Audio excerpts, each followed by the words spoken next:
Akwụkwọ Onyeamụma Jeremaịa isi nke 11. Okwu nke ruru Jeremaịa ntị site n'aka Jehova sị, nụrụnụ okwu niile nke ọgbụgba ndụ a gwa ndị Juda, gwakwa ndị bi na Jerusalem okwu.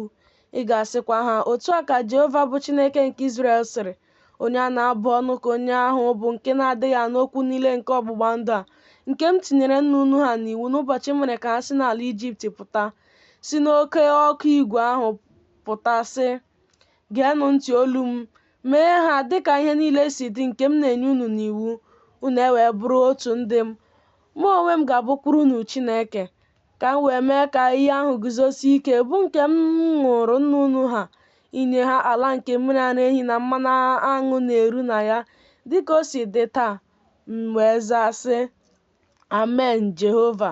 Jehova wee sị m, kpọsaa okwu ndị a niile n'obodo niile nke Juda na n'ezi niile nke Jerusalem, sị, nụrụnụ okwu niile nke ọgbụgba ndụ a, meekwa ha, n'ihi na agbaworo m nna unu ha ama nke ukwuu n'ụbọchị m mere ka ha si n'ala Ijipt rigopụta ruo taa.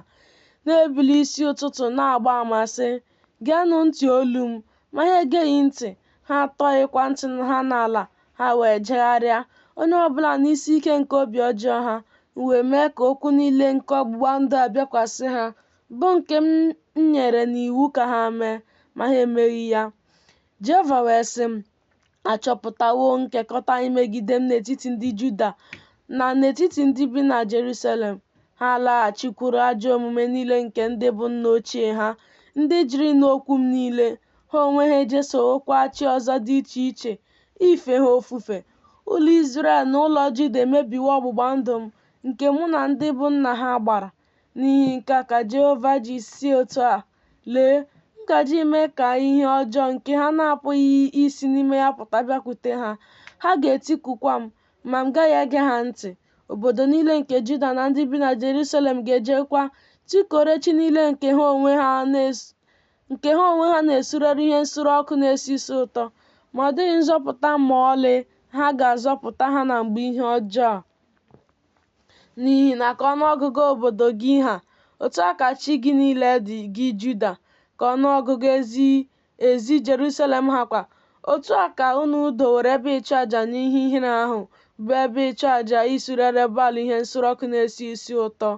Ma gị onwe gị, ekpela ekpere banyere nke a, ebulikwara iti mkpu na ịkpe ekpere banyere ha, n'ihi na m gaghị na-anụ olu ha na mgbe ha na-akpọku m n'ihi ihe ọjọọ ha. Gịnị ka nwaanyị nke ihe ya na-atọ m ụtọ nke ukwuu nwere n'ụlọ m, ebe ya na ọtụtụ mmadụ mewara ajọ ihe nzube ọzọ? Anụ nsọ na-esikwa n'ahụ gị gabiga.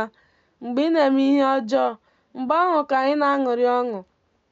Osisi oliv dị ndụ, nke mara mma na-eme mkpụrụ ọma. Otu a ka Jehova kpọrọ aha gị.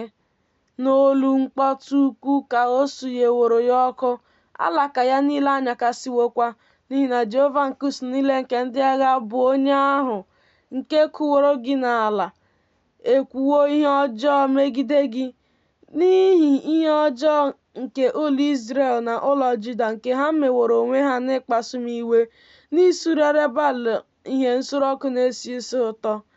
Jehova mekwara m ka m mara ya, m wee mara ya. Mgbe ahụ ka ị mere ka m hụ omume niile ha.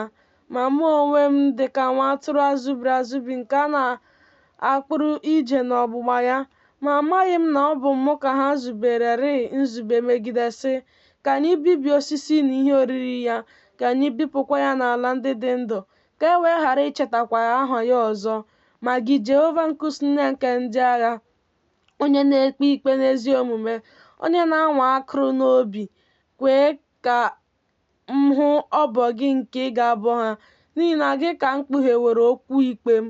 N'ihi nke a ka Jehova ji kwuo okwu dị otu a banyere ndị Anatot, bụ ndị na-achọ ndụ gị, sị, ị gaghị ebu amụma n'aha Jehova, ka ị wee ghara ịnwụ site n'aka anyị. N'ihi nke a ka Jehova nke usuu niile nke ndị agha ji si otu a, lee, m gaje iwere mmehie ha leta ha. Ụmụ okorobịa ha ga-anwụ site na mma agha, ụmụ ha ndị ikom na ụmụ ha ndị inyom ga-anwụ site n'ọkụ ụnwụ. Ọ dịghịkwa ndị fọdụrụ ha ga-enwe, n'ihi na m ga-eme ka ihe ọjọọ bịakwute ndị Anatot n'afọ nleta ha.